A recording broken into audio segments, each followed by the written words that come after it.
Bienvenue sur Le cinéma est partout.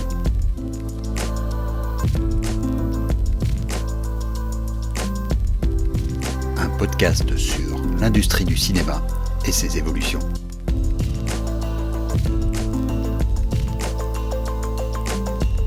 Lorsque vous explorez les programmations des salles de cinéma françaises, mais attention, je parle de la vraie France, celle de Valenciennes, Lens ou Bruay-la-Bussière, vous tombez sur des films qui n'ont droit qu'aux notules dans les magazines culturels, ou magazines de mode, on ne sait plus très bien ces derniers temps.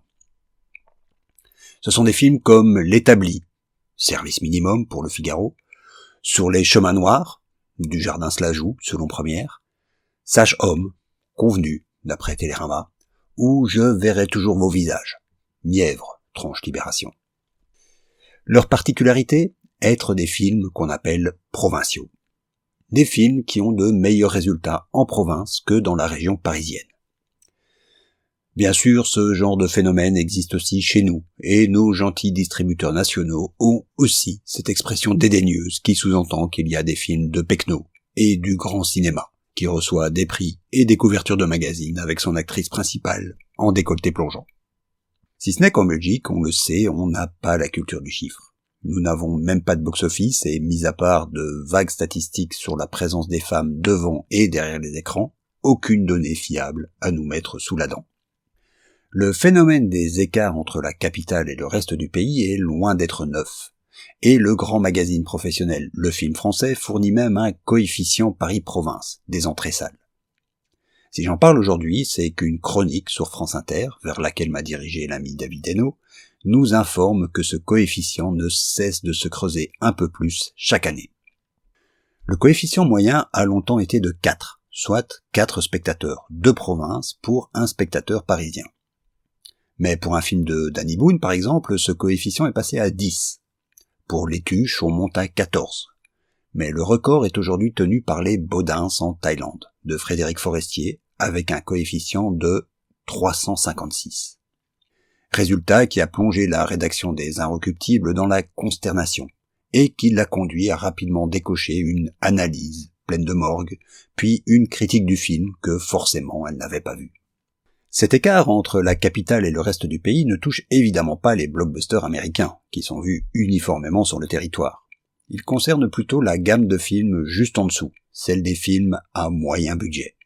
Quant aux films à petit budget, la disparité est beaucoup plus forte d'un film à l'autre, et il est difficile d'en sortir une tendance. Alors, qu'a à nous dire ce coefficient Paris-Province ? Le Parisien, journal qui a en quelque sorte la double casquette d'être un journal de la capitale et populaire, ne se départit certes pas de son arrogance quand il traite le sujet en 2017. On y lit le débonnaire Richard Patry, à l'époque président de la Fédération des cinémas français, déballer tranquillement que, je cite, « En province, la sortie cinéma du samedi, c'est comme le gigot du dimanche. On y va en famille et il faut que tout le monde sorte content, de la mamie au petit dernier. » Mais dans la liste des films que l'article met en avant, on commence à voir une certaine tendance. Tout d'abord, le rapport Paris-Province tourne à l'avantage des films français. Des comédies, bien sûr, mais pas seulement. Ce qu'on peut remarquer aussi dans les films qui performent le mieux en province, c'est le profil des personnages. Des prolos, des gueux, des paysans, des gens qui passent leurs vacances au camping, des ch'tis, gentiment bas du front, mais aussi des infirmières, des institutrices, des ouvriers, des jeunes filles qui surmontent un handicap, ou des gens qui traversent la fameuse diagonale du vide. Comme le dit une des personnes interrogées par l'ethnologue envoyé par les Inrocks en terre inconnue, comme il l'écrit lui-même, les Baudins, eux, au moins, ils parlent de nous. Alors qu'à Paris, on préfère aller voir le dernier film peu ou prou indépendant américain, ou la dernière saillie cynique de Ruben Östlund. À Paris, on regarde Succession en streaming avant d'aller voir Knives Out ou Parasite, sous prétexte d'une haine des riches, matinée d'envie. Ce qu'il y a peut-être de plus intéressant dans cet écart grandissant dans les goûts cinématographiques entre Paris et sa province, c'est ce discours effaré et dédaigneux qui cherche à tout prix à se concentrer sur le goût des gens. Alors que les concernés leur crient à tue-tête que la vraie question est celle de la représentation. Peut-être que, tout simplement, des gens vont au cinéma parce qu'ils ont envie qu'on leur raconte des histoires de gens comme eux.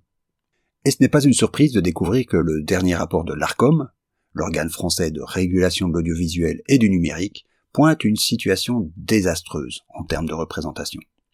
65% des personnes représentées à la télévision, fiction et hors fiction, sont des urbains. 4% sont issus des banlieues et 13% des ruraux. Chiffres qui sont en baisse constante.